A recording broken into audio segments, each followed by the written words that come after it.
We're going to the Chicago airport right now, where the reigning, defending UFC light heavyweight champion Daniel Cormier is standing by. He has made the connection from Buffalo to Chicago, about to board another flight back home to the Bay Area, but he is kind enough, I do believe, to check in with us. DC, are you there? I'm here, man. I'm here. I'm in Chicago, about to head home, but it's tradition. It's rinse, wash, repeat. Win, MMA Hour. Go home, spend some time at home, come back, win again, MMA Hour. Rinse, wash, repeat. I appreciate that. Usually we get you, you know, topless in your kitchen or living room, but I'll take this. I'll take this. Straight, boss.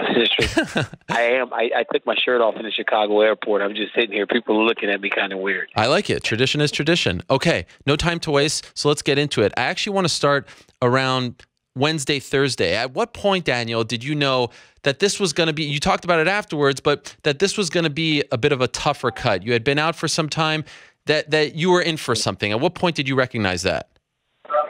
Oh, I knew on Wednesday. You know, my weight was good. You know, I was like 200. I guess Wednesday morning, I think I was like 218. But I could just feel like I wasn't losing as much as I would lose normally. You know, so whereas I would go and work out for an hour and lose 8 pounds, I was losing 5.5 pounds. So I was like, this is going to be a little bit of a tougher cut. So I know Thursday is going to be rough. And then comparing it to your other cuts at 205, in terms of the strain on your body, was this the toughest one? Oh, yeah, 100%. This is the hardest one by far. I think the beginning of my career at 205 pounds, the beginning of my 205-pound career was easier because I was fighting so often. Like, you remember, I fought Patrick Cummins, and I fought Dan Henderson, and then I fought Jones, and I fought Gustafson, Rumble. They were all within like the first year and a half. So every 3-4 months I was fighting. Whereas now, you know, after Gustafson, it was like 9 months, and then this time again it was like 8 months. So it was like it's just a lot of time in between fights. So just I need to be a little more active so that my weight doesn't get as high, and also my body gets used to the weight cut again. You've talked in the past about not loving the early weigh-in. What time did you have to wake up on Friday morning to try to make that 205 limit, and what kind of state were you in when you came downstairs? When you came downstairs to weigh in, did you think in your mind that you were going to still hit that 205 even though it was a rough journey to get there? Yes, I did. You know, I was tired, man. I got up at 5:30 because I was still 7 pounds overweight on Friday morning, which is way more than I would normally cut on a day of weigh-ins. You know, I prefer to late weigh-ins. I prefer having the morning to just rest and relax, get up at my time and go and do it. Or if I need to, if I have a 4 o'clock weigh-in, get up at 9, work out for an hour, go home and rest for a few hours, go back and do the rest. Whereas this time it felt like a crunch, even though I got up super early to start getting it done. But yeah, when I went down, my scale in the room said I was on weight, so I figured I was good, but I was tired. I was really tired. I was exhausted. If you watch as I walk onto the scale, I was kind of almost staggering because the weight cut was a little harder than I anticipated it being. When they announced that you're 206.2 and then you walk to the back, what's going through your mind? Oh, my goodness, what is happening? Like, how could this possibly be happening? How am I going to lose this championship on the scale? That type of stuff. And at what point does someone tell you you can actually go back? None of us knew, and I suspect the UFC didn't know that you had an extra 2 hours. Did you have any idea that you had an extra 2 hours? Well, you know, the commission, I was complaining, like, the scale's not right. I was like, this is BS. I want a reweigh. I was like, and even, you know, I was like, this is some BS. You know, my scale said it was 205. I said, also, I've been checking all week. I don't understand what the issue is. And then they said, well, you can go reweigh, but you also have 2 hours because it's a championship fight. So go reweigh. And if I didn't make it then, go back and lose the extra pound. So they informed me in the back while I was complaining, but I didn't know it at the time. My issue mostly was with feeling like my scale was right because I paid $600 for a brand new scale. Did you consider, you know, actually going to try to lose weight, or did you know in your mind, okay, you know, my last check? I was like, I know, I was on weight. I was like, I know I'm on weight. Let's just go back and check again. Okay. So I went. So you went back and checked again, and then you weigh in, and then you hit 205. What's going through your mind when that actually happens?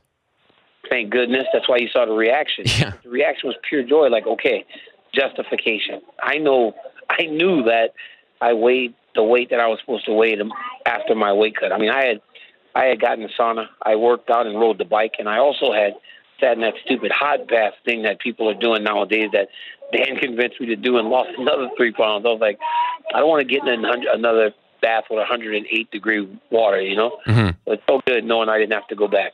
Now, let's address the elephant. I've never been hit up by more people in the sport than after you weighed in a second time, the towel, touching the towel, and giving me all kinds of theories as to how that can help you when you weigh in.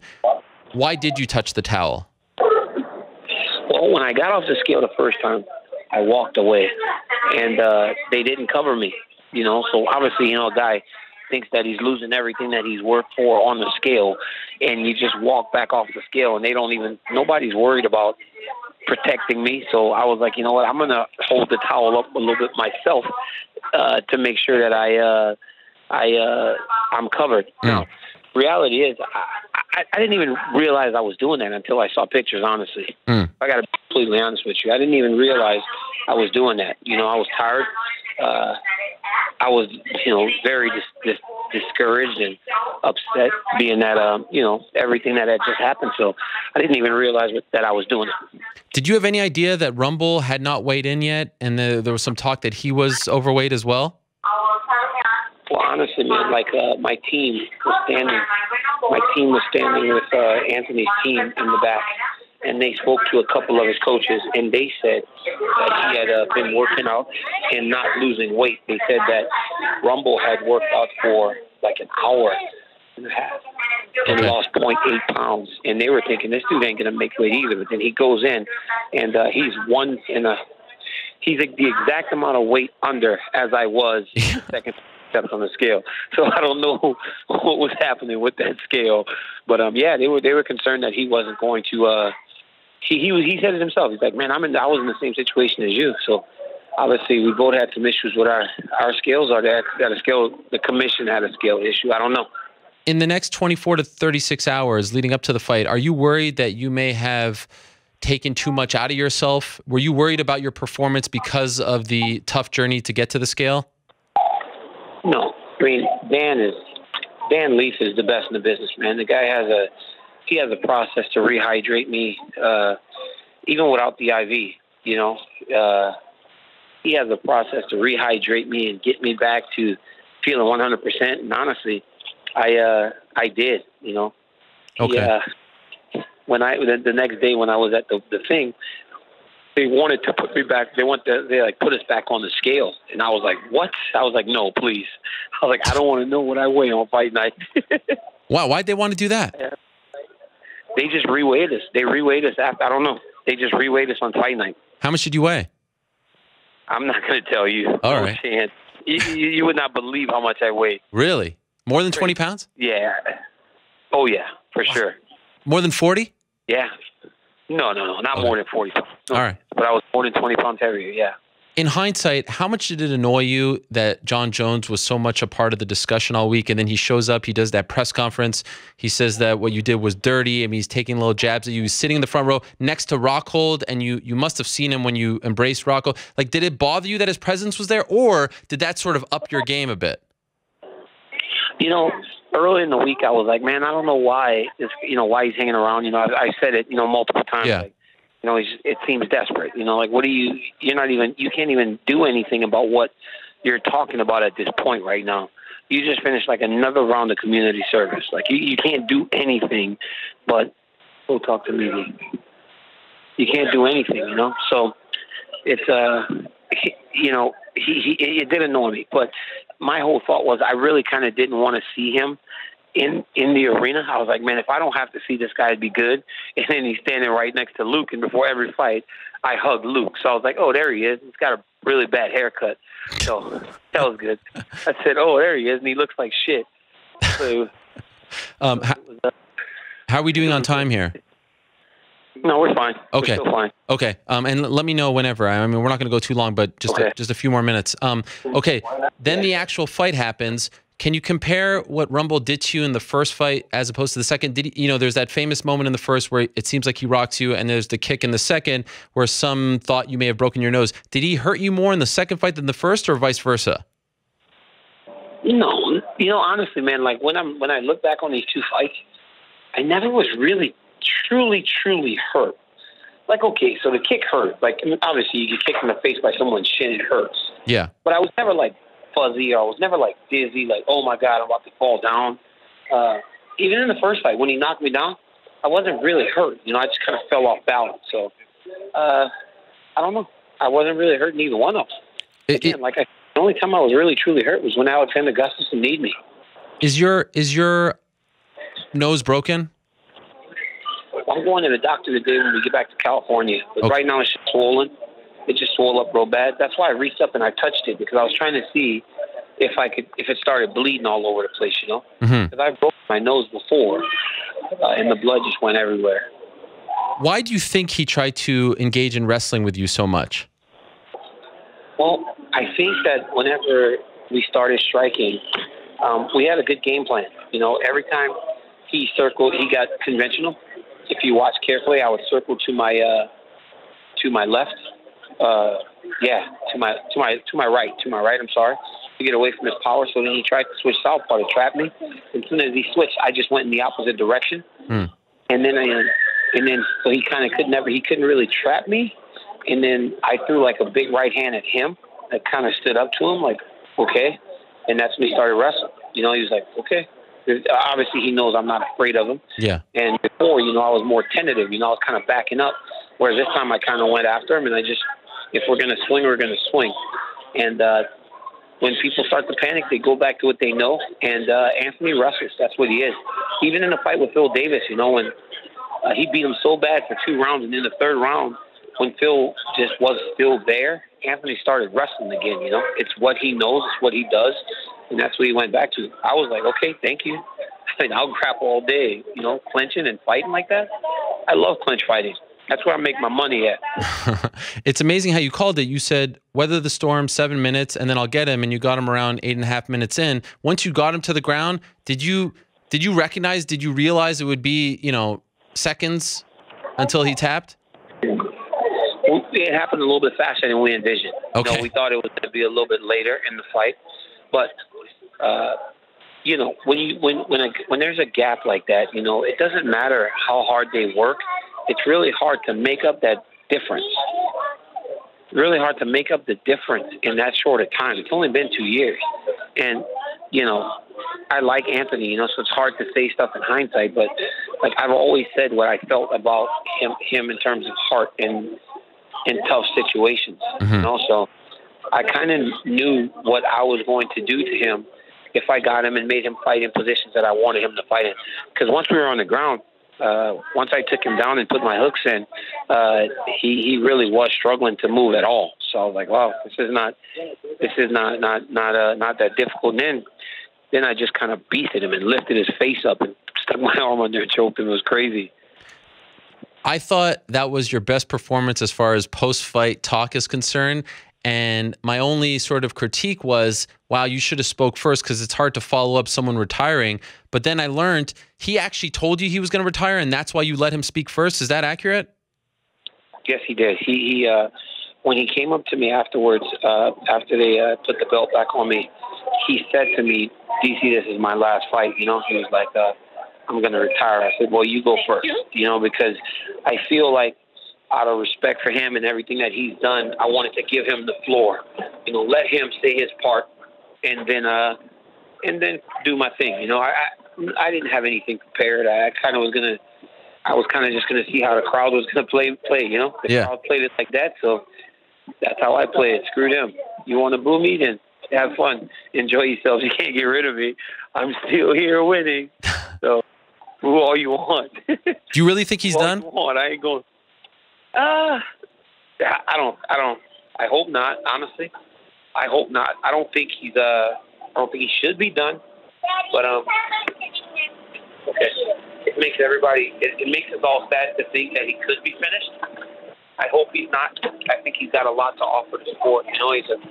He's a phenomenal fighter, and he's turned out to be a really good guy. You know. Yeah. He had his issues in the past, but he's shown that he's changed. So it sucks that he would. It sucks if he is gone. If the UFC said to you, Daniel, what do you want? What is your ideal scenario? Month, opponent. What are you saying to them? Right now I don't know. I can't make that decision. But opponent, I know Jones. 100%. Okay. This is what I've wanted since the day we walked out of the octagon in January 2015. I've never made any secrets about it. I've always said I want to fight him again. But if he for some reason wants to fight someone else to maybe get his sea legs back, because if he goes in there with me right now, walking like he, when Bambi comes out, Bambi got those little baby legs, he have his sea legs. Right. Jones comes back in the octagon with those baby legs like he had against Ovin St. Pruden. I'm going to smash him. He might want to get his sea legs back under him. He better not come in there with those baby legs. Do you really believe Dana when he says he won't put him in the main event? I do. So it's going to have to be a really, really big fight. It's going to have to be a really, really big fight to be the main event over us, So if we're fighting, then right in there, baby. If we're fighting, then it's going to have to be a really, really big fight that goes above him and I. And just curious, Daniel, do you he met with us on Friday and he talked about learning lessons and things like that. But if I'm being honest, there was a little spin involved as well. He was saying, I was proven innocent. I wasn't given the maximum penalty. He was given the maximum penalty. He was proved negligent. There was a lot of contradictions there. Do you believe that this is a changed man? Do you actually? It's sort of like the Ferguson-Khabib thing. Are you? Because he kind of in some ways brings the worst out in you too, the most competitive side of you. Are you willing to go through that roller coaster again with this guy? Do you think that you will actually end up fighting him if you go through this whole thing again? First and foremost, he will never change completely because he's never truly had to take full responsibility for what he's done. He's saying he didn't get the maximum penalty. That's not true. That is 100% not true. He got the max that USADA could give him for what he did. I mean, we all know it. That's what I don't understand about people. How do you turn and look in the opposite direction when the truth is just literally staring you right in the face? It's very simple. He got the max penalty. Don't lie. And now I didn't even hear his press conference. So if he was up there trying to do some spin and trying to be a politician, he's trying to politic up there, then no, he may not change. You know who he is. When he was on Joe's show and they asked him about the pills, and he made the joke to kind of, hey, it's like a classic, look over here while I look at my left hand while I do something with my right hand type of scenario. If he did that, then he's just showing you the same traits that he had before. So his terrible ass media trainer that he had before, that lady, I don't know if she's fired or if she's actually worked and just made him worse at his job.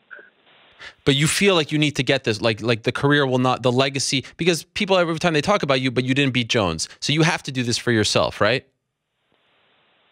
Competitively, I do. Right. But I've gotten to a point in my life now where I'm just like, this guy has no control over me, Ariel. He has no control over me anymore. Like, if he can't never go back and fight, then that's on him. I've got 3 gold UFC titles. I've got everything else. I've got my family. I've got my money. I've got everything. I've got my jobs for the future. I don't need that guy. Like, that guy needs to fight. That guy needs to come back and fight me. He needs to, because this thing doesn't define who I am as a human being. I think Jon Jones, he needs to be Jon Jones, a fighter, because there's nothing else. If you take away Jon Jones, the fighter, what is there? Jon Jones, the college dropout? Jon Jones is the guy that actually ran over some chick in her vehicle? Like, who is he? He needs this to define him. When you strip away everything else, there's layers to who I am. So he needs this more than me. I don't need him anymore. 2 last quick things. I know you kind of relish the wrestling stuff, heel and all that. What happened on Friday with the towel, and now people comparing that to PD usage or any kind of. So ridiculous. Does a part of you chuckle? Like, it's like, okay, if you want to use this to boo me, like at this point, are you just going to embrace it, sort of like Koscheck did after trying to fight the boos for so long? I'm not going to fight anything. People are going to feel how they want to feel, but if they boo me, that's fine. I don't care. But just know they can't get rid of me. I'm going to be here. Ariel, I'm one of the best fighters to ever step foot in the octagon. Not many people have ever done it at a better, higher level than I have. So boo me all you want, but you're going to respect me and respect my skills. And you're going to respect that every time you boo me as I walk out, you cheer me walking.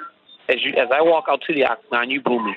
As I leave, you will be cheering me or booing me, but I'm still going to keep my hand raised. I'm still going to walk out with that title and walk out with a whole bunch of money, and my life's still going to be secure. So do whatever you want.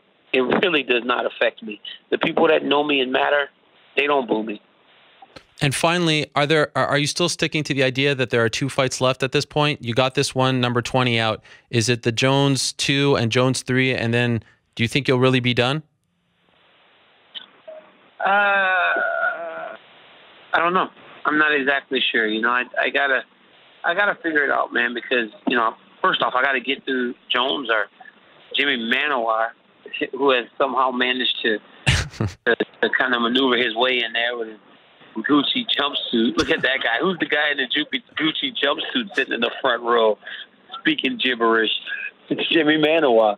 One of those. Somebody's got to get their ass kicked soon. I don't know which one it is though. Okay. Oh, by the way, what was it like seeing Thurman? What a great clip that was, right before the fight. Oh, man, right as I walked in, just champ style. Walking through the security, right to the right is Thurman Thomas, one of the greatest running backs of all time.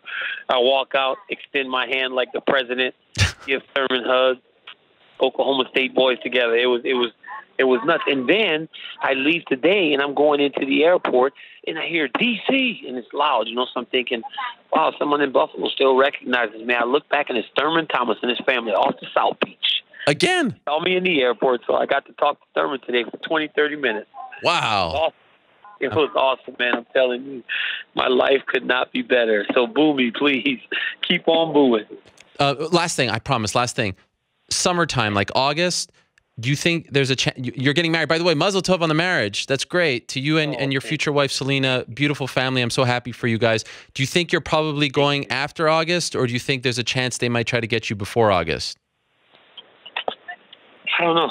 I don't know what they're going to try to do. Okay. But once again, I'm not on Jones's time. I've been eligible to fight that fight for the last 2 years since we fought. Now that he's going to be back in business, he will want to get in the octagon as soon as he can. I don't have to. That's going to be up to me. I'm going to decide how I feel. You're the man, DC. Thank you so much. I can't thank you enough for doing this, squeezing us in. I know it's hectic with the kids. Safe travels to you and the family. Again, congrats on the win. Congrats on the nuptials. And thank you for all the entertainment this past weekend. It was a memorable one in Buffalo, no doubt about it. Enjoy it. Oh, man. One night in Buffalo. That's what I'm going with. That one night in Buffalo. It was awesome. Thank you, DC. All right. Appreciate it. Later. There he is, the reigning, defending UFC light heavyweight champion.